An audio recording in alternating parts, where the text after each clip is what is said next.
ada di tangan-Mu. Kau beri rancangan yang terindah.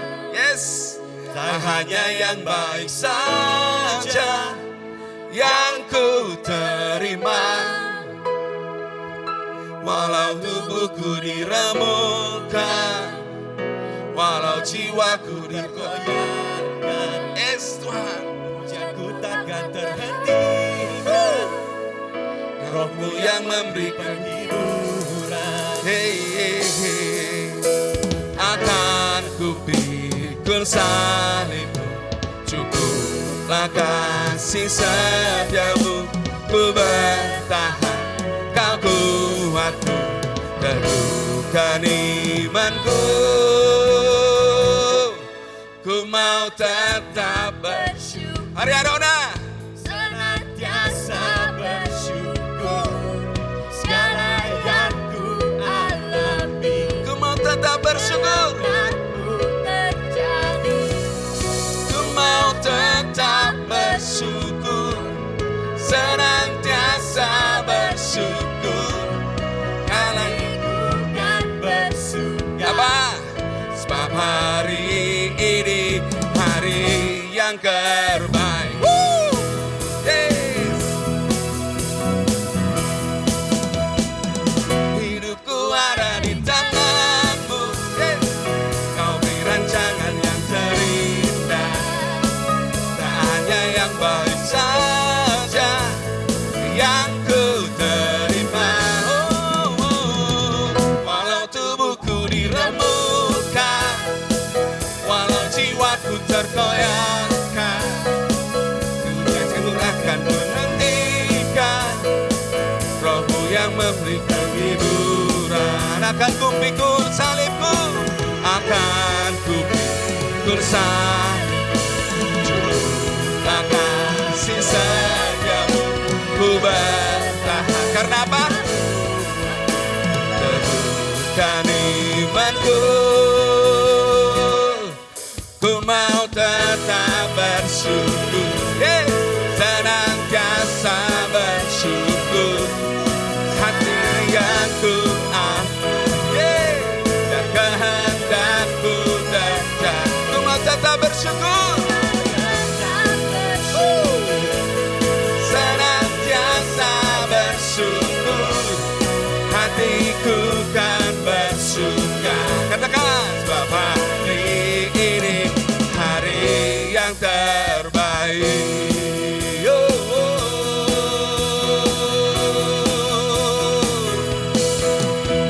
Akan kupikul salib, cukuplah kasih setia-Mu. Ku bertahan, Kau kuatku, teguhkan imanku. Akan kupikul salib, cukuplah kasih setia-Mu. Ku bertahan, Kau kuatku. Akan kupikul salib-Ku, akan kupikul salib-Ku, cukuplah kasih setia-Mu. Ku bertahan, Kau kuatku, teguhkan imanku.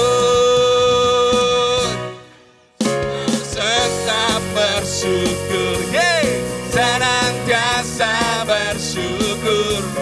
Segala yang ku alami, dan kehendak-Mu. Ku mau tetap bersyukur.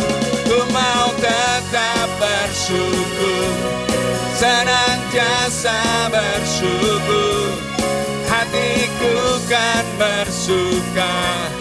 Sebab hari ini hari yang terbaik.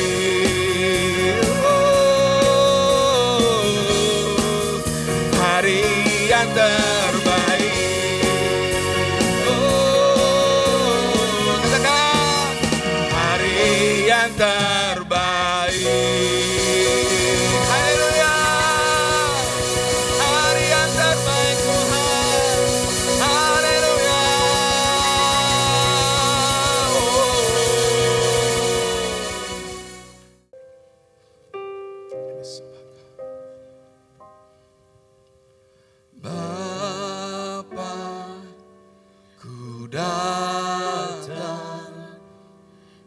mencari wajah-Mu,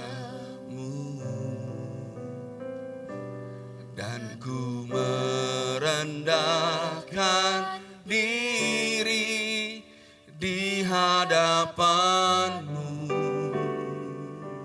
Yesus,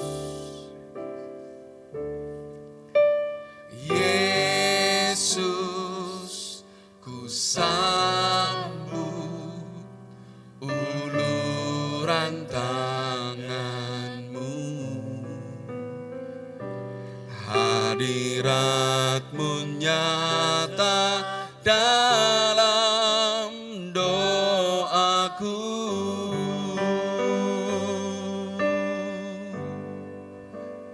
Tuhan, Engkau tak jauh, bahkan dekat, dekat di hidupku. Sungguh ku rasakan betapa Kau mengasihiku. Terima kasih Tuhan.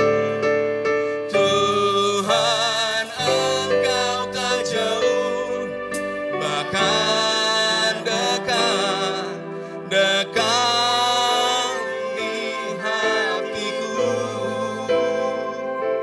Sungguh ku sadari betapa ku merindukan-Mu.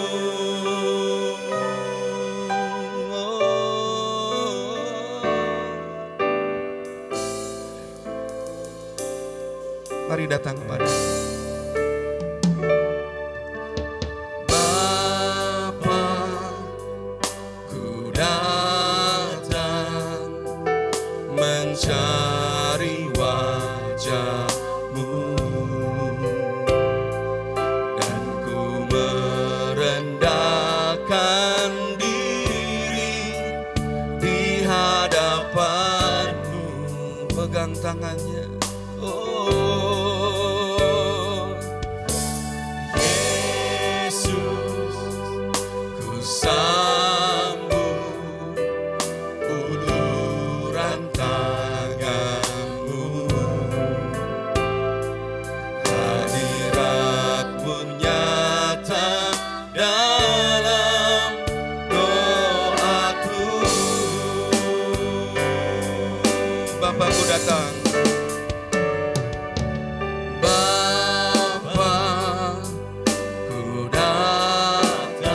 Mari cari wajah-Nya, cari wajah-Mu, yes Tuhan, dan ku merendahkan diri di hadapan. Saya jemput jemaat untuk bangkit berdiri bersama.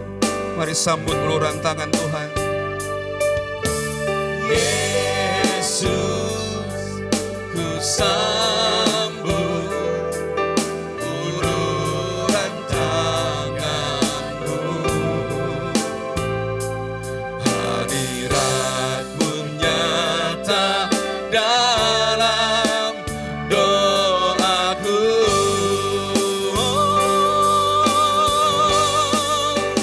Tuhan, Engkau tak jauh, bahkan dekat, dekat di hidupku.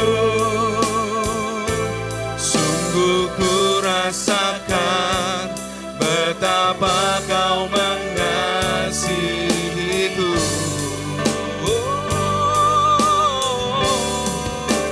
Tuhan, Engkau tak jauh, bahkan dekat, dekat di hatiku. Sungguh ku sadari betapa ku merindukan-Mu. Tuhan, Engkau tak jauh, bahkan dekat, dekat di hidupku. Sungguh ku rasakan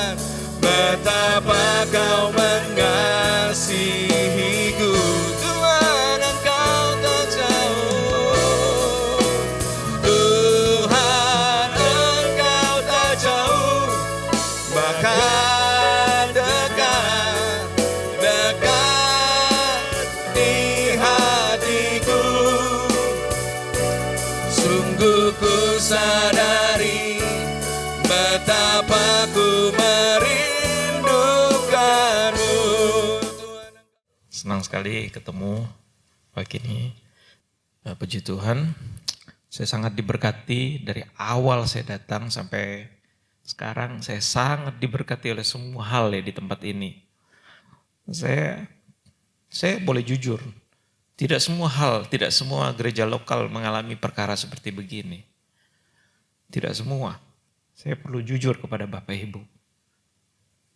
Karena hati itu sangat menentukan lawatan dan keterlibatan Tuhan di tengah-tengah kita.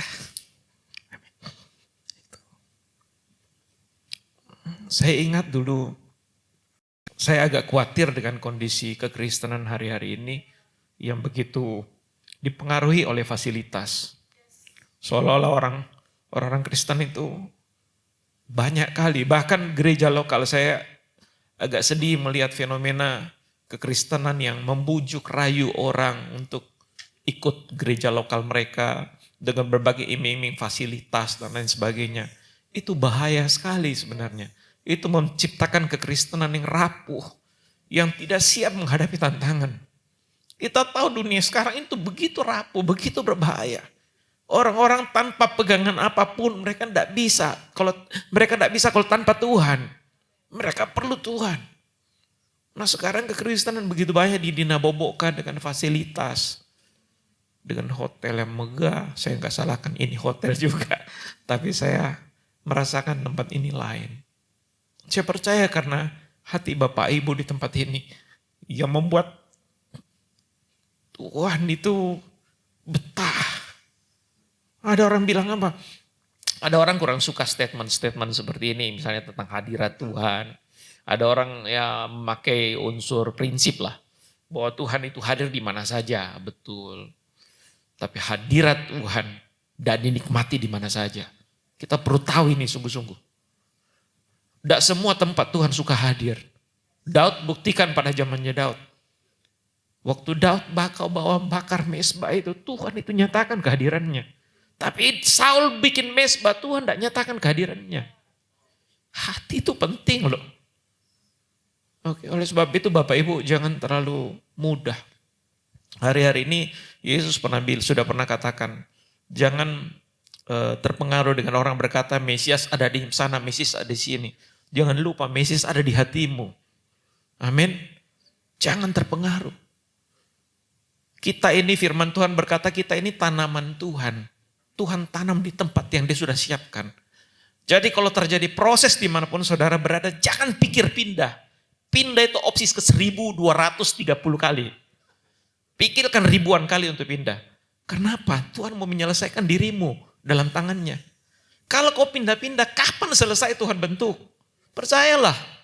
Begitu banyak orang menyesali perpindahan karena apa? Pindah di tempat yang lain, mengalami hal yang sama lagi. Mungkin lebih parah karena apa? Terlalu lama santai.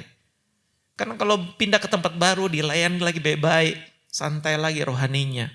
Jadi manja lagi. Begitu hadapi pembentukan yang belum selesai, sakit lagi. Tidak pernah tumbuh. Yuk mari jemaat Tuhan, siapkan diri untuk jadi jemaat yang terus kokoh dalam Tuhan. Amin. Miliki hati yang siap untuk terus Tuhan bajak dari waktu ke waktu. Karena ya tadi lagu tadi, siapkan jalan bagi Tuhan.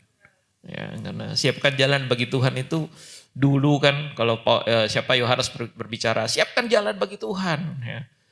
Karena yang dimaksudkan bukan jalan raya, bukan harus di beton, di aspal. Jalan dimaksud adalah hati kita. Amin. Hati kita. Karena kalau hati kita selalu siap, wah rancangan Tuhan yang hebat itu dengan empuknya akan jalan di atasnya. Tetapi kalau jalan kita itu berlekak-lekuk, berlembah, bebukit, itu susah Tuhan. Tuhan mengalirkan rencananya di situ susah. Kenapa? Terlalu banyak bengkok-bengkoknya. Ya, terlalu banyak liciknya, terlalu banyak sombongnya, apalagi terlalu banyak mindernya. Ya, lama selesainya. Ya. Makanya oleh sebab itu Tuhan kasihkan kita firman. Firman itu untuk membuat apa? Lembah itu ditimbun. Amin. Kalau kau minder, lihat firman Tuhan berkata apa tentang hidupmu. Sehingga engkau bisa percaya diri. Kalau kau angkuh, lihat firman bilang apa. Sehingga kau bisa belajar merendah dari waktu ke waktu. Sehingga Tuhan gampang mengalir. Amin. Tuhan mengalir itu lewat mana aja. Tuhan bisa mengalir lewat usaha, lewat keluarga, lewat pelayanan apalagi. Lewat semua hal Tuhan bisa ngalir. Yang penting kita mau siapkan wadahnya kita gitu. Kadang-kadang kita enggak mau, kita mau wadahnya kita yang pegang, kita suruh Tuhan ngalir. Tuhan ngalir, tapi saya maunya begini. Enggak bisa. Amin. Izinkan Tuhan yang membuat itu. Hari ini saya akan berbicara tentang perbudakan. Ini istilah yang tidak terlalu banyak orang suka. Karena selalu orang bilang, kita kan sudah dimerdekakan dari budak. Kita sudah bukan budak lagi. Ya, kita tahu bangsa Israel adalah bangsa yang cukup lekat isu perbudakan dalam mereka ya. Karena ribuan tahun mereka diperbudak di Mesir. Terus berapa kali jadi tawanan, perang, di pembuangan. Itu kan statusnya seperti budak juga akhirnya. Tetapi kita perlu lihat bahwa ada beberapa bagian firman Tuhan yang menyatakan bahwa kita bukan lagi budak dosa. Ya, tapi kita sudah dilepaskan dari budak dosa menjadi hamba kebenaran. Nah, kita baca dalam Roma 8 ayat 15. Saya bacakan aja ya. Firman Tuhan katakan, sebab kamu tidak menerima roh perbudakan yang membuat kamu menjadi takut lagi, tetapi kamu telah menerima roh yang menjadikan kamu anak Allah. Oleh roh itu kita bisa berseru ya Aba, ya Bapa. Ya, jadi kita bukan menerima roh budak lagi, tapi kita menerima roh anak yang menjadikan kita anak. Tetapi saya tidak akan terjebak untuk terus membawa saudara mengerti tentang anak. Saya pikir semua sudah tahu status kita ini anak. Amin. Kita ini anak. Tapi saya ingin melihat kata perbudakan itu. Tuhan lepaskan kita dari perbudakan dosa. Sama seperti Israel yang waktu itu Tuhan gambarnya Tuhan bawa keluar dari perbudakan Mesir. Sama dengan waktu kita berdosa, kita masih dibawa perbudakan dosa. Mesir, manusia lama. Lalu Kristus datang menebus kita bahwa kita keluar dari dosa. Sama dengan Tuhan bawa Israel keluar dari Mesir menuju ke perjalanan ke Kanaan. Nah, perjalanan di tanah Kanaan itu perhatikan baik-baik. Sebagai seorang yang sudah dilepaskan dari budak dosa, apakah mereka sudah merdeka? Merdeka karena mereka bukan budaknya Mesir. Tapi mereka harus belajar memperhambakan diri kepada Sang Tuan yang memanggil mereka keluar. Kita tidak suka sekali istilah budak karena memang istilah budak itu di zaman Alkitab ini diterjemahkan, ditulis itu memang era perbudakan. Nah, kata budak itu jelek sekali, negatif stigmanya. Bahwa budak itu memperlakukan orang sesukanya. Ya, menyiksa kalau dia mau siksa, tendang kalau dia mau tendang, bunuh kalau dia mau bunuh. Dia perlakukan semua mereka karena itu budak. Nah, kita tahu proses jadi budak ya. Proses jadi budak seseorang itu dibeli. Lalu seseorang tidak bisa bayar pajak. Ditariklah dia dijadikan budak. Apalagi banyak hal yang membuat seseorang jadi budak. Nah, tetapi ada sesuatu yang menarik di sini. Saya tidak sengaja membaca satu buku, tulisannya John MacArthur kalau tidak salah. Dia ngomong tentang begini. Kita baca dulu ada satu ayat ya. Nah, sebelum kita lanjut dulu. Di dalam Roma 1 ayat 1. Roma 1 ayat 1. Ini Paulus yang ngomong, Paulus. Roma 1 ayat 1, dari Paulus hamba Kristus Yesus yang dipanggil menjadi rasul dan dikuduskan untuk memberitakan Injil Allah. Dari Paulus hamba. Kata hamba itu bahasa aslinya dalam bahasa Yunani mempergunakan kata doulos. Ya, doulos. Doulos itu sering diterjemahkan jadi hamba. Nah, MacArthur ini dia menelisik. Dia berkata bahwa sebenarnya terjemahan ini salah. Bapak-bapak yang menerjemahkan dulu perterjemahan dari bahasa aslinya, dari bahasa Yunani ke bahasa-bahasa lain, itu mereka memakai pendekatan karena dipengaruhi oleh situasi pada zaman itu. Sehingga mereka mempergunakan kata hamba. Sehingga saya cek dalam bahasa Inggris, kata hamba itu adalah seseorang yang merdeka, tetapi dia memutuskan untuk tetap melayani. Nah, tetapi kata bahasa aslinya menurut John MacArthur, saya akhirnya coba-coba juga cek. Saya cek waktu itu pakai bahasa Yunani yang SBL, ya Society Bible Literatur.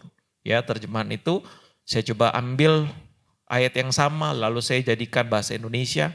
Memang budak, bukan hamba di situ. Dan rupanya MacArthur bilang apa? Tidak pernah terjemahan itu jadi budak. Terjemahan itu tidak pernah terjemahan itu menjadi hamba. Dari dulu terjemahannya memang budak itu dulos. Cuma kita dipengaruhi bahwa budak itu kan negatif. Sehingga istilah hamba dipergunakan untuk kata budak yang positif. Gitu. Ya. Makanya ayatnya bilang kan kamu bukan budak. Tapi Paulus bilang aku budak Kristus. Kita harus menyadari bahwa memang kita dipanggil keluar dari perbudakan dosa. Lalu kita jadi orang merdeka. Sebagai orang merdeka, saudara dan saya bebas memilih. Tapi Tuhan mau kita sadar bahwa tanpa Dia kita tidak bisa apa-apa. Kita harus dipimpin oleh Dia, hidup dalam rencana Dia, dan mentaati semua apa yang Dia kehendaki. Dengan kata lain, Tuhan mau kita belajar memperbudakkan diri kita kepada kebenaran. Saya tahu ini tidak mudah. Jangan sampai kita dipengaruhi sesuatu yang begitu seolah-olah saya ini hamba merdeka. Hamba memang, tapi saya merdeka. Saya bisa hidup semauku. Enggak loh rupanya. Karena Tuhan tahu persis. Kita tidak bisa, kita tidak bisa semau kita hidup di muka bumi ini. Kita pasti gagal. Tuhan tahu persis. Oleh sebab itu Tuhan membuat suatu pola untuk membuat saudara dan saya makin hari diajar makin taat. Kalau kita keluar dari ketaatan, kita akan mengalami banyak masalah. Percaya enggak? Ayo jujur. Siapa di sini begitu tidak taat, tiba-tiba dapat masalah baru menyesal. Tuhan, saya menyesal. Itu pola Tuhan loh. Benar, itu karena Tuhan sayang. Makanya ada ayat bilang gini, barang siapa ku kasihi, ku tegur dan ku hajar. Kadang-kadang kalau hajaran itu datang, sudahlah. Jangan protes, Tuhan kenapa begini. Sudah duduk berlutut diam, Tuhan apa yang salah. Itu jauh lebih baik. Daripada kita protes, Tuhan protes. Saya tahu memang kita anak. Ya kan? Kita bukan lagi hamba tapi kita anak. Tapi jangan lupa status kita yang lain kita juga hamba. Kita anak, kita bisa meminta sebagai seorang anak. Tapi jangan lupa kita juga budak. Seorang budak hanya gini, Tuhan apa yang salah? Mungkin ada yang salah Tuhan. Kalau kita mulai duduk diam di kaki Tuhan mengoreksi diri kita, lalu Tuhan bilang tidak ada yang salah nak. Sudah, jangan protes, jangan apa, jalani saja proses itu. Ada seorang hamba Tuhan bilang begini, saya suka istilah itu. Dia bilang gini, kalau kita salah, lalu orang menyalahkan kita, itu biasa. Ya kan namanya salah. Terus orang kasih tahu, kok salah? Itu wajar, itu baik. Toh? Tapi kalau kita tidak salah, orang salahkan kita, itu kasih karunia lagi turun atasmu. Tidak ada alasan orang bisa menyalahkan kita. Tapi Tuhan izinkan itu. Karena Tuhan ingin membuat engkau lebih bercahaya. Tuhan izinkan sebuah penggosokan yang tidak biasa. Karena kau intan, kau berlian. Makanya gosoknya itu lebih berbeda. Kita kadang sukanya protes kan, Tuhan kenapa begini, Tuhan kenapa begini, sudahlah. Tuhan mau buat kau jadi lebih indah. Amin. Jadi jangan protes. Intan memang harus berlian itu diperlakukan khusus. Makanya prosesnya juga khusus. Amin. Karena rencana Tuhan yang besar itu Tuhan ingin sematkan dalam hidup saudara. Dan menempatkan saudara pada posisi-posisi yang dia sudah siapkan pada waktunya. Hanya seorang budak yang bisa dengan mudah Tuhan itu berdisposisi dia. Sebelum seorang memiliki mental saya ini budak Tuanku. Ingat ya, doulos itu tidak bisa berdiri sendiri. Doulos itu harus ada kuriosnya. Amin. Seorang disebut budak kalau dia punya Tuhan. Sejak kita sadar bahwa kita budak, kita harus tahu kita punya Tuhan. Amin. Yohanes Pembaptis waktu pertama-tama melayani dia bilang gini, bertobatlah, kerajaan surga sudah dekat. Nah berita yang paling banyak orang pakai adalah langsung dipelintirkan jadi gini, bertobat supaya kamu diselamatkan kan? Begitu kan? Bertobat supaya kamu diselamatkan. Jadi Injil keselamatan itu hebat sekali memang. Memang tujuannya kan Injil itu menyelamatkan kita. Tapi setelah kita diselamatkan, Injil itu harus kembali kepada tujuan semula. Dari Injil itu diberitakan. Kita diselamatkan, dipindahkan dari gelap kepada terang. Itu tentu ada tujuannya gitu. Kita dipindahkan dari tawanan jadi orang merdeka, ada tujuannya. Makanya informasinya dibilang gini, bertobatlah, kerajaan surga sudah dekat. Kata kerajaan itu sedang berbicara tentang insiu pemerintahan kan. Pemerintahan. Bukan supaya saya dulunya dosa terus saya bebas. Bebas, saya bikin apa aja bisa. Nanti jatuh lagi dalam kubangan dosa. Jadi budak lagi kembali. Kita tidak bisa memilih loh. Kita tidak bisa berdiri di dunia abu-abu. Karena kalau kita di dunia abu-abu, cepat atau lambat kita akan kembali kepada kubangan. Kita mesti radikal. Kita mesti menjadi orang yang melakukan kebenaran dengan takut dan gentar. Mesti. Tidak bisa tidak. Coba Bapak Ibu tes. Tidak usah tes ya, tidak usah tes. Saya pernah ngalami. Coba, begitu kecewa, lemah, tidak semangat, saudara ikuti itu.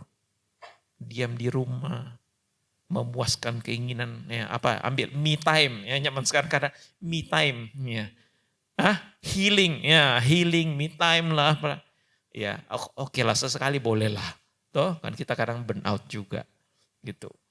Tapi jangan lama-lama di situ, karena kalau kita lama-lama, iblis itu pintar sekali. Karena kita sudah mulai lama-lama gitu, iblis akan pelan-pelan menggeser kita lagi.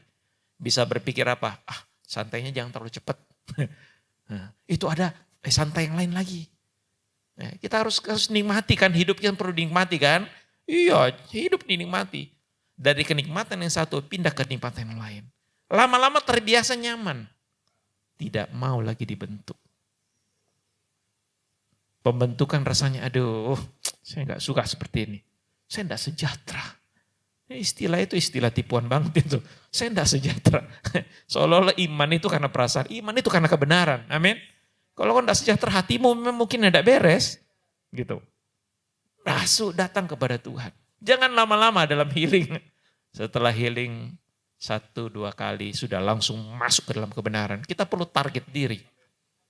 Jangan masuk ke dunia healing itu. Saya dulu pernah gitu. Saya mau healing. Lama-kelamaan iblis plesetkan lagi. Kan ibadah di rumah saja. Sama aja. Lama-kelamaan, mundur. Untung tidak hilang. Itu sayangnya Tuhan. Tuhan izinkan berbagai masalah. Masih tidak mau kepala batu, tidak mau kembali. Sampai satu ketika kebentur, metanoia lagi. Tidak tahu mau kemana lagi. Balik lagi. Amin. Yuk. Setuju ya? Jadi kita ini budak. Coba kita baca dalam Roma 6 ayat 19. Aku mengatakan hal ini secara manusia karena kelemahan kamu. Sebab sama seperti kamu telah menyerahkan anggota-anggota tubuhmu menjadi hamba kecemaran dan kedurhakaan yang membawa kamu kepada kedurhakaan. Demikian hal kamu sekarang harus menyerahkan, menyerahkan anggota-anggota tubuhmu menjadi apa? Hamba kebenaran yang membawa kamu kepada pengudusan. Kalau mau mengalami pengudusan sepenuhnya. Ingat ya, kata kudus itu dipisahkan ya, dipisahkan dari tujuan yang lain, hanya kepada tujuan ilahi. Begitu. Kita tidak bisa dipisahkan penuh untuk Tuhan kalau kita tidak memutuskan untuk jadi hamba kebenaran. Tidak bisa. Kita tidak bisa mengalami kekudusan yang sepenuhnya. Tidak bisa. Kita akan sangat mudah dibelokkan. Sehingga akhirnya apa? Kita seperti kejadian bangsa Israel. Ingat itu peringatan. Bangsa Israel tidak siap tidak siap menjadi hamba kebenaran. Sehingga apa? Mereka bolak-balik, lihat ke belakang, lihat kebanggaan, lihat kesukaan, lihat tawaran-tawaran kiri kanan. Sehingga apa? Dia muter-muter. Kita harus menjadi hamba kebenaran. Seorang hamba kebenaran adalah hamba yang terus-menerus menantikan instruksi Tuhan. Hidup kita kan untuk melayani Tuhan kita. Ingat, doulos harus punya kurios. Tuhan. Dan kita ada untuk melayani kepentingan Tuhan. Dan kepentingan Tuhan itu sudah ditaruh dalam firman-Nya. Memang Tuhan juga bisa berbicara secara roh. Lihat pernyataan-pernyataannya, bisa. Dia punya hikmat. Hikmat kan berseru di mana-mana, di pintu-pintu gerbang, di mana-mana hikmat itu bisa berseru.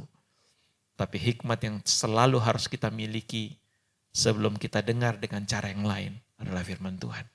Karena di situ Papa kita sudah taruh tulisan kehendaknya, tujuan, kebenaran dan rencananya. Itu aja kita taati dari waktu ke waktu. Hamba kebenaran. Hamba kan nanti instruksi kan. Saya ini hamba, Tuhan mau apa lagi? Begitu kita tulisan, oh Tuhan maunya ini, langsung kerjakan cepat. Dengan begitu, kita sedang mengalami perjalanan yang cepat menuju kepenuhan kekudusan Allah. Memang tidak mudah, tapi proses ini harus kita lalui.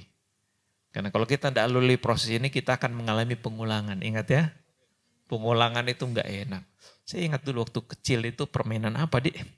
Ada satu permainan saya ingat, kalau kita sudah jalani jauh, terus gagal harus ulang dari nol. Mainan apa itu? Siapa masih ingat? Ular tangga kalau tidak salah ya.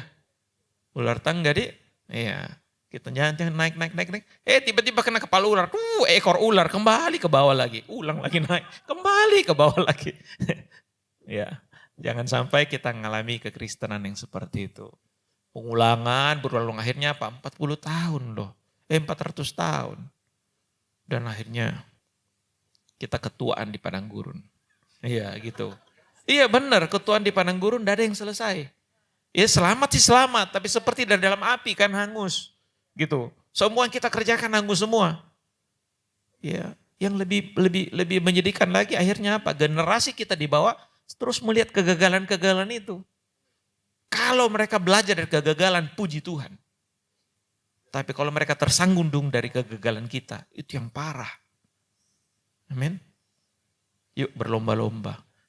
Karena kita berlomba mengerjakan kebenaran sebagai seorang budaknya Allah. Kita mengerjakan hari ini bukan hanya untuk kita saja, tapi juga untuk generasi setelah kita. Saya suka sekali bilang begini kepada teman-teman. Jangan berpikir bahwa pelayanan itu adalah kegiatan melayani yang umum begitu. Datang ibadah juga itu pelayanan. Datang ibadah aja pelayanan. Buktinya apa? Coba pergi satu tempat orang ibadah yang datang cuma 2 orang. Lemes tidak? Tapi coba kalau banyak orang kan segar. Lebih bergairah. Itu pelayanan kan? Membuat orang lain bergairah. Gitu. Itu baru hadir. Belum kesungguhan loh. Coba lihat kalau orang dalam satu ibadah orang santai begini. Dia tidak membakar apapun, tapi lihat kalau orang itu sungguh-sungguh. Orang itu sungguh-sungguh beribadah. Orang kita terbakar kan? Itu pelayanan. Oleh sebab itu, yuk mulai sekarang lebih lagi. Amin. Sebagai budak-budak milik Tuhan, kita tidak punya banyak pilihan. Ya, ingat dalam konteks budak, kita itu dalam konteks budak manusia ya, jelas sekali bahwa budak itu kalau kita lihat di compare dengan situasi kita sebagai seseorang yang telah ditebus. Ya, contoh konteks budak secara umum ya, budak itu kan dipilih di pasar budak. Toh? Dipilih, dibeli, terus setelah dibeli dimiliki. Setelah dimiliki dia harus tunduk kepada kemauan Tuhan. Begitu. Itu budak secara umum. Ya. Terus penuhnya bergantung pada tuannya untuk penghidupan. Itu budak. Terus bertanggung jawab. Budak kan harus bertanggung jawab kan sama tuannya. Terus budak itu dievaluasi. Dan terus dia diberi penghargaan kan. Budak kan, oh bagus kamu. Nanti saya percayakan kamu jadi kepala budak. Misalnya gitu naik level ya. Terus kalau dia diberi penghargaan, terus kalau salah dihukum juga oleh tuannya. Toh? Nah, kayaknya mirip-mirip dengan kita. Coba perhatikan secara fundamental ya. Ciri-ciri penebusan yang ditekankan dalam Alkitab, kita juga dipilih. Kita dipilih dari segala bangsa. Kita dipilih loh. Terus kita dibeli. Tahu kamu telah dibeli dan harganya dibayar lunas. Oleh sebab itu muliakan Allah dengan tubuhmu. Terus kita dimiliki oleh Tuhan kita. Kita milik Dia. Apalagi? Tunduk pada kehendak dan kendali Tuhan atas hidup kita. Ini banyak ayatnya, Kisah Rasul 5:29, Roma 6 ayat 16, 19, banyak lagi. Kita mesti tunduk atas kendali Tuhan kita. Karena kalau tidak, kita akan hilang. Makanya kita dibilang seperti domba. Tahu kan prinsipnya domba matanya itu paling jauh dia bisa mandang itu 5 meter. 5 ke atas itu dia kabur. Dia enggak jelas kok dong. Gitu. Jadi dia tidak tahu di depan itu kalau dia lari dia tidak tahu itu jurang atau bukan, dia tidak tahu. Ada binatang buas di dekat sana lebih 5 meter dia tidak kelihatan, samar-samar. Makanya dia harus tunduk pada gembalanya, kalau tidak hilang gitu. Makanya Yesus bilang tunduklah kepada pemimpinmu karena dia berjaga-jaga atas jiwamu. Itu ayatnya itu. Karena domba itu tidak bisa lihat jauh. Makanya pemimpin itu Tuhan pakai untuk apa? Melihat lebih jauh. Makanya pemimpin itu kan punya visi. Tuhan pakai pemimpin untuk menolongmu melihat jauh ke depan. Amin.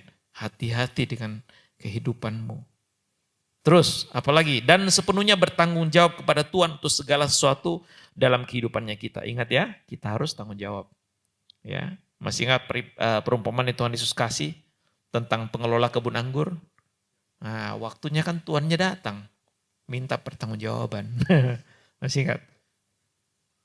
Yang 2 itu bagus, 5 jadi 10, 2 jadi 4, tapi yang 1 ini dia kubur. Tidak bisa bertanggung jawabkan di hadapan Tuhan. Ya, terus dievaluasi oleh tuannya. 2 Korintus 5 ayat 10 itu bicara tentang evaluasi apa pelayanan kita. Terus dihukum atau diberi pahala, Ibrani 12 ayat 5 sampai 11, 1 Korintus. Itu semua Tuhan berbicara tentang Tuhan memberikan reward kan, tapi juga Tuhan menghukum. Terus apa? Ya, ini semua komponen dari, sama nggak dengan tadi, perbudakan secara manusia? Sama loh. Cuma bedanya Tuhan kita itu, dia memang berikan kita kehendak bebas. Tapi kehendak bebas itu, kita harus tahu diri. Saya sudah disemua oleh Tuhan saya. Saya mau bebas bisa. Tuhan tidak akan bilang gini, kau tidak mau, saya hukum kamu. Enggak, Tuhan tidak sebegitunya. Cuma Tuhan tahu, kalau kita bebas tanpa Tuhan, kita akan hancur. Tuhan tahu persis. Makanya Tuhan berbicara dengan jelas dalam ayat-ayat firman Tuhan itu, bahwa kita itu doulos. Amin. Budak. Kita itu budak. Mesti bergantung kepada Tuhan. Tanpa Tuhan kita tidak bisa apa-apa. Ya. Ingat perjanjian lama, bangsa Israel, Tuhan pimpin apa? Di padang gurun Tuhan kasih tiang awan, tiang api. Taat sama Tuhan toh. Kalau bos bilang stop, stop loh. Kalau Tuhan bilang jalan, jalan. Apakah itu bukan Tuhan kurios kepada seorang doulos? Contohnya sudah sangat jelas. Paulus pernah berkata dalam Kisah Rasul 20, tetapi sekarang sebagai tawanan roh, aku perlu pergi ke Yerusalem dan aku tidak tahu apa yang akan terjadi atas diriku di sana. Paulus bilang, aku ini apa? Tawanan roh. Yang ditawan itu apa? Tawanan, tahanan atau budak. Ya kan? Paulus kalau mau bebas bisa. Tapi dia belajar tunduk kepada kehendak Allah. Masih ingat pernah sekali waktu Paulus mau pelayanan. Nah ini juga pelayanan, ini penting. Kadang-kadang kita berpikir yang penting kan pelayanan, tidak perlu tanya Tuhan. Nah Paulus pernah mau melayani ke mana? Ke daerah Israel, ya daerah lain. Saya lupa daerah apa, saya lupa. Tiba-tiba Roh Kudus cegah dia. Masih ingat ayatnya, pernah baca? Roh Kudus cegah dia loh. Pernah enggak saudara mau pergi melayani, Roh Kudus bilang stop? Pernah enggak? Lalu kita pakai berbagai macam argumen rohani. Tuhan itu kan jiwa. Ini kan pelayanan. Pelayanan juga perlu kita tanya Tuhan, Tuhan saya ngelayani betul enggak? Kalau Tuhan kalau ini salah, ampuni saya. Tunjukkan apa yang saya harus kerjakan dalam pelayanan saya. Orang berlomba-lomba mencari pelayanan yang ngetop, pelayanan yang kelihatan. Orang tidak mau pelayanan yang tidak kelihatan. Tapi kalau Tuhan kasih kita pelayanan yang tidak kelihatan, itu lebih berkenan sama Tuhan daripada kita melayani yang kelihatan. Kayak pelayanan doa banyak sekali. Ya ada orang bilang gini, pelayanan doa itu lebih banyak ibu-ibu, bapak-bapak jarang. Tapi di sini kayaknya enggak. Kalau saya lihat sini bapak-bapaknya suka berdoa. Amin. Iya, saya yakin gitu. Saya lihatnya, wah, penerawangan saya. Ya, tapi itu indah lah. Ya, pelayanan doa itu banyak enggak suka. Tapi tahu enggak, segala sesuatu bisa berjalan dengan baik itu karena doa. Bener itu. Saya ngalami di gereja lokal kami itu, jujur ya, kami melayani orang-orang banyak sakit hati. Orang-orang sakit dari pelayanan-pelayanan yang lalu kan. Nah, tidak mudah mengurus orang-orang seperti gitu. Oh sama aja ya. Tapi di sini sudah sembuh 1000%. Di sana sedang dalam proses dan ada sudah 100.000% sih ada. Amin. Tapi ada masih dalam proses.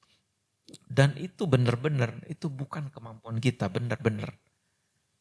Ada bolak-balik dikasih begini, pemahaman, dikasih seminar itu, seminar ini. Tapi benar-benar tiba-tiba berubah sendiri. Tuhan itu loh. Itu doa. Benar itu doa. Ya. Kita budak, kita perlu dipimpin oleh Sang Tuhan. Amin. Oke, saya akan tutup dengan ya kalau Tuhan kehendaki 2 kesaksian, kalau enggak 1 aja gitu. 2, ya 1, ya saya lihatlah. Ya, kesaksian ini dari anak saya. Jadi anak saya itu barusan lulus. Ya, puji Tuhan lulus dulu dia ikut DTS. Terus waktu selesai ikut pelayanan, tiba-tiba dia bilang gini, wah saya pamer dulu dikit ya. Saya bangga loh Tuhan itu. Anak saya itu lulus SMA, itu sebenarnya tadinya Raja Wali. Di Raja Wali lulus tanpa tes, 2 anak perempuan kami lulus tanpa tes bisa masuk Unhas. Terus waktu itu ngomong-ngomong sama mereka, saya bilang, saya arahkan mereka DTS duluan. Saya bilang gini, lebih mending kau disiapkan Tuhan secara rohani, setelah itu berkuliah. Itu pendapat saya, orang enggak mungkin harus sama kan, saya bilang gitu. Karena di sana saya tahu ada beberapa pelajaran penting yang saya pikir itu menjadi dasar kekuatan untuk dia. Salah satunya kan dengar suara Tuhan itu. Itu penting anak-anak dari muda itu ngerti itu. Bagaimana Tuhan mimpin. Lalu saya ajak ngomong mereka tapi saya bilang ya papa terserah kalian yang mutusin. Benar mereka mau. Mereka mau walaupun harus ketinggalan 1 tahun dengan teman-teman seletingnya. Ya sudah mereka berangkat. Nah saya cerita anak yang kedua ini. Ya, akhirnya mereka milih DTS, anak yang pertama akhirnya tinggal terus. Dia jadi full time, jadi staff di sana, di Badan Misi ini. Terus anak yang kedua setelah selesai pelayanan, dia bilang gini, Pak kayaknya saya harus kuliah. Saya harus ambil kuliah sekuler. Oke, kau mau apa? Akhirnya dia berdoa, dia ambil teknik sipil. Jadi masuklah dia kembali SPMB ya, UMPTN SUMPTN saya lupa itu. Pokoknya yang kedua pokoknya. Yang kedua masih bisa, kan dia baru 1 tahun toh, jadi masih bisa mengajukan. Lolos. Jadi dia cuma minta 1 pilihan, dia tidak mau pilih yang lain, Udayana, karena dia ingin dekat dengan tempat pelayanan yang sudah ada di Bali. Terus pilihan kedua juga dalam fakultasnya tidak, dia cuma pilih 1, teknik sipil.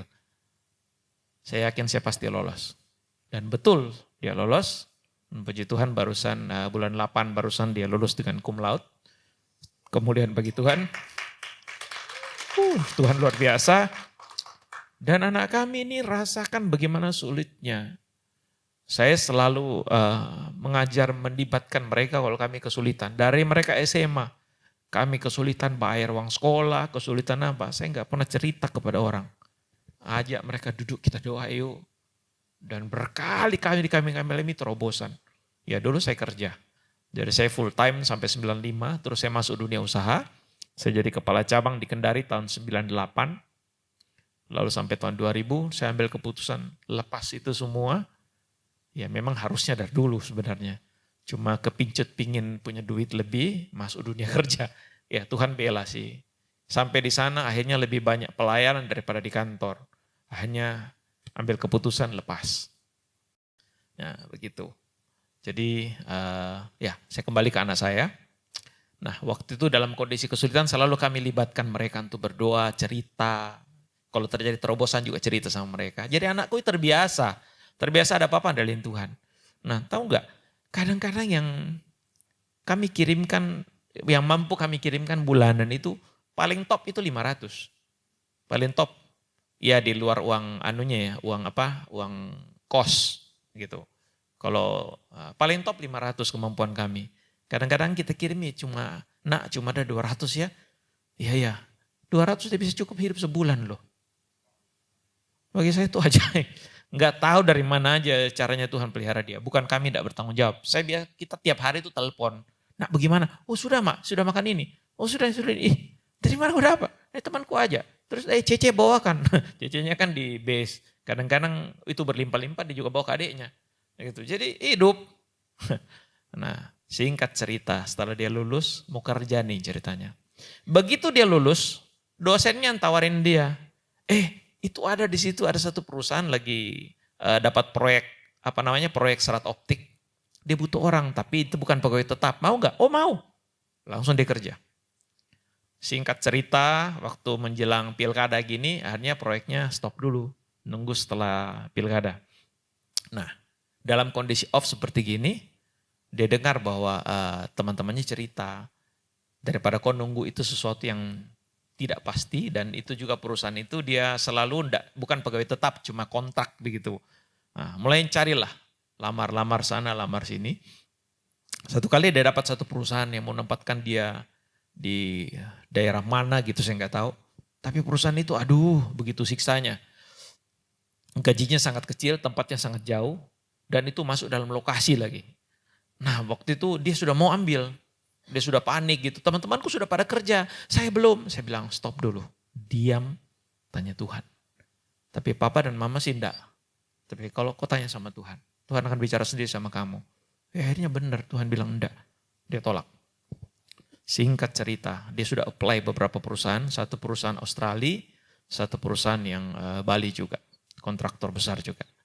Terus sambil kita doakan saya bilang sama dia. Kau itu maunya pekerjaan yang seperti apa? Soal nomor 1, saya mau pekerjaan itu berguna untuk orang banyak. Yang kedua, saya tetap bisa melayani. Saya bilang, oke, Tuhan jawab. Nah, pikiran saya carikan pekerjaan lebih banyak remote begitu ya. Tapi itu tidak banyak kalau tidak banyak untuk teknik sipil, itu jarang ada. Ya sudah, mulai berdoa. Tiba-tiba dalam kondisi kosong tidak ada kerja gitu, ada satu anak yang hamba Tuhan di situ. Sudah menikah lalu mereka buka kafe Brasil. Anakku dipanggil, bantu-bantulah di kafe kerja-kerja. Oh ya mau, dia kerja di kafe. Terus malamnya di base itu ada buka kafe untuk di sekolah bola kan. Dipanggil lagi di situ. Jadi tetap ada kerjanya. Gitu, walaupun tidak terikat dan teman-teman ngerti. Misalnya kalau kamu dapat kerja juga tidak apa-apa. Tapi tolong tetap bantu siapin orang lain. Oke. Nah, tetap ada penghasilannya. Gitu. Singkat cerita, tiba-tiba dia dapat panggilan kerja dari perusahaan yang kontraktor di Bali itu. Sudah dia wawancara dan dia diterima. Waktu dia diterima, dia ditanya, ditelepon. Saya ingat waktu dia ditelepon kalau tidak salah itu hari Senin. Kamu akan ditempatkan di apa namanya? Pokoknya dekatnya Subang. Subang masuk itu, Bandung ya. Nah, kamu akan ditempatkan di sana. Siap-siap ya, hari Jumat berangkat. Hari Senin ditelepon, Jumat disuruh berangkat, dia panik. Lalu dia mulai berdoa, Tuhan bagaimana dia lalu cerita kepada kami. Lalu tiba-tiba hari Senin juga tiba-tiba dapat telepon. Dia kan pernah apply perusahaan Australia, itu sudah lama berapa bulan lalu. Dia sudah tidak harap itu perusahaan. Nah, malah waktu dia apply pun dia tuh ragu-ragu mau apply karena itu sudah lewat waktu.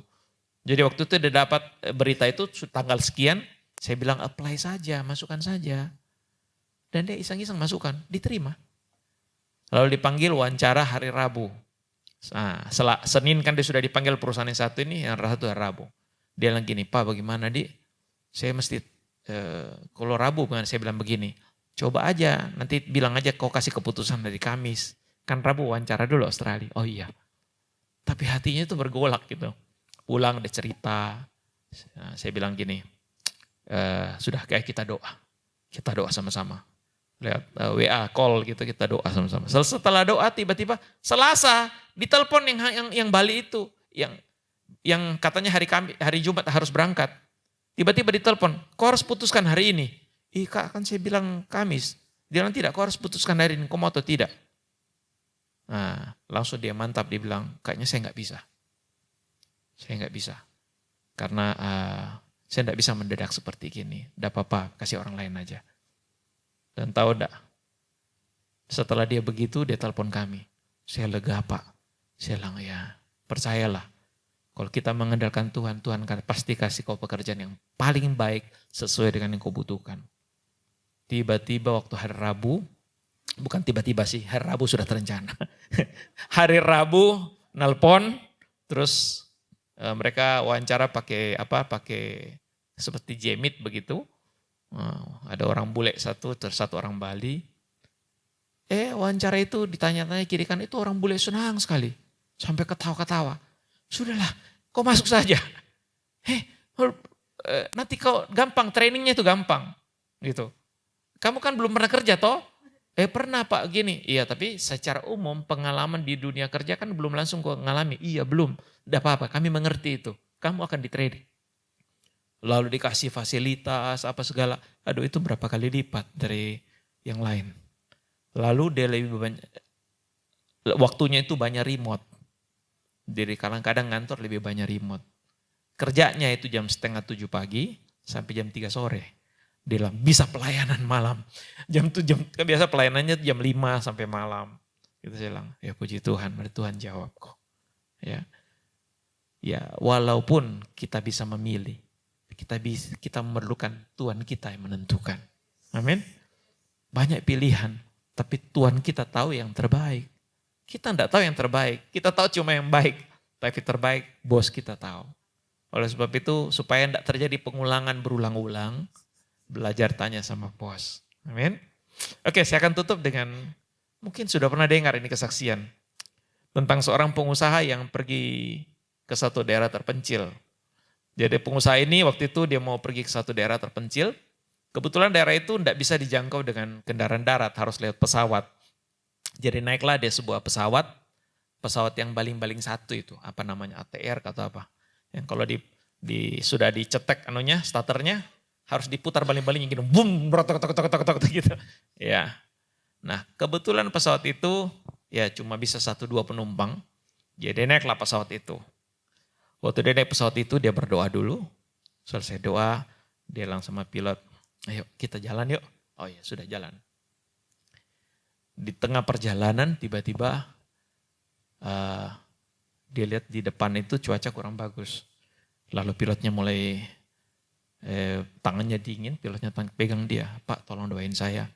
"Oh saya lihat tadi Bapak berdoa, Pak pasti orang Kristen. Tadi Bapak berdoa, tolong doain saya." "Oh kenapa Pak?" "Itu cuaca enggak bagus itu di depan itu. Kelihatan, padahal tadi kita sudah lihat ramalan cuaca itu cuacanya bagus. Tapi ini enggak bagus, tolong doain saya." "Oh iya Pak, saya doakan." "Iya Pak, soalnya saya biasanya kalau cuaca seperti ini saya panik. Kalau saya panik biasa saya pingsan." "Kok kamu enggak bilang dari tadi?" "Iya, tapi saya sudah lihat ramalan cuaca bagus." Wah, paniklah dia. Dia mulai panik. "Ya udah, kita berdoa." Baru dia mau berdoa sudah pingsan. Dia langsung Tuhan Yesus tolong. Dia mulai doa sambil buka mata, dia langsung ambil itu, Mayday panggil. Tiba-tiba ada pesawat, ada satu pilot yang terima panggilan itu. Rupanya pesawat kargo yang lagi lewat. Pesawat itu langsung bilang gini, "Oke, saya terima informasi darurat kamu, saya akan hubungkan dengan menara pengawas terdekat." Dan tidak lama ada seorang yang menyambut lalu bilang gini, "Halo, saya ini dari menara pengawas, saya tahu pesawat kamu adalah jenis pesawat seperti ini, itu gampang sekali dikendalikan. Yang penting kamu ikuti petunjuk saya saja. Ya, Oke, duduk dengan baik, ikuti semua petunjuk saya. Jangan lihat ke depan. Jangan lihat di layar itu, jangan lihat badai, jangan lihat. Pokoknya kau ikuti instruksi saya saja. Instrumen semua, petunjuk semua, ikuti saja. Kau akan tiba, saya akan tuntun kamu tiba ke tujuan, ke bandara yang kamu tuju. Ya, saya bisa melihat kamu memang tidak bisa melihat saya. Karena saya lihat kamu di radar. Kamu tidak tahu kan, tapi saya bisa lihat radar, saya bisa tuntun kamu. Oke, setuju. Singkat cerita, pesawat ini landing dengan selamat. Ya, lalu karena itu bukan desa tujuannya, dia nginaplah di hotel dulu. Malamnya ada orang ketok pintu, tok tok tok. Lalu dia buka, lalu orang bilang gini, Bapak yang tadi ya? Iya, saya yang tadi yang berbicara dengan Bapak. Bapak hebat Pak. Oh kenapa? Enggak Pak, Bapak yang telah menolong saya. Oh terima kasih Pak. Dia bilang enggak Pak, Bapak yang hebat. Minggu yang lalu ada satu pesawat seperti ini, tapi pesawat itu hanya tidak bisa mendarat. Pesawat itu meledak. Tapi Bapak yang hebat, karena Bapak mendengar suara saya. Tahukah saudara bahwa nanti kita akan ketemu muka dengan sang Tuhan kita. Mungkin Tuhan kita akan ngomong seperti ini. Kamu hebat. Karena sepanjang umurmu, kau dengar suaraku. Makanya kamu ada di sini. Yuk. Jangan ragu lagi bilang, aku budak. Tapi budak kebenaran untuk melayani Tuhanku sepanjang umur hidupku. Amin. Sekarang kita bangkit berdiri, kita berdoa. Haleluya.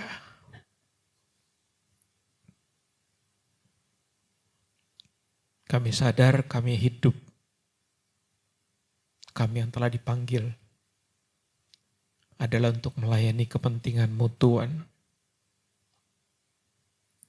Terima kasih karena kami yang sama sekali tidak pantas ini. Kau mau temukan kami dan Kau beli kami dengan darah-Mu. Kami sadar tidak ada istimewanya kami sama sekali. Rancangan-Mu atas kami sudah hancur karena dosa. Tapi tetap Kau mau ambil kami. Terima kasih Tuhan. Terima kasih untuk anugerah sebesar ini. Kami berdoa, izinkan kami melayani-Mu dengan memberi seluruh hidup kami kepada-Mu. Mampukan kami menjadi budak-Mu. Budak yang walaupun Kau berikan kebebasan, tapi kami memilih memperbudakkan diri kami kepada-Mu. Karena kami tahu, kami tidak tahu hal-hal yang ada di depan. Tapi Engkau tahu semua Tuhan. Kau tahu semua. Kami tunduk untuk mentaati-Mu. Ini hidup kami. Ini hidup keluarga kami. Ini hidup gereja lokal kami. Ini hidup semua kami bersama-sama. Sebagai satu kawanan ilahi. Tuntunlah Tuhan. Untuk rencana dan kehendak-Mu digenapi. Terima kasih Tuhan. Saya serahkan kepada Pak Gembala. Engkau yang lagi butuh mujizat, saudara bisa taruh tangan di dada. Butuh pertolongan Tuhan. Saya mau berdoa sebelum pulang. Supaya Tuhan menolong. Tuhan, hamba percaya mujizat masih ada. Keajaiban masih ada. Untuk mereka sedang membutuhkan pertolongan Tuhan. Kesembuhan ilahi. Kami berdoa di dalam nama Yesus. Kami mengambil semua yang sudah dibayar Tuhan di kayu salib. Engkau menanggung penyakit kami dan oleh bilur-bilur-Mu kami menjadi sembuh. Dan kami terima berkat ini dengan iman dalam nama Yesus.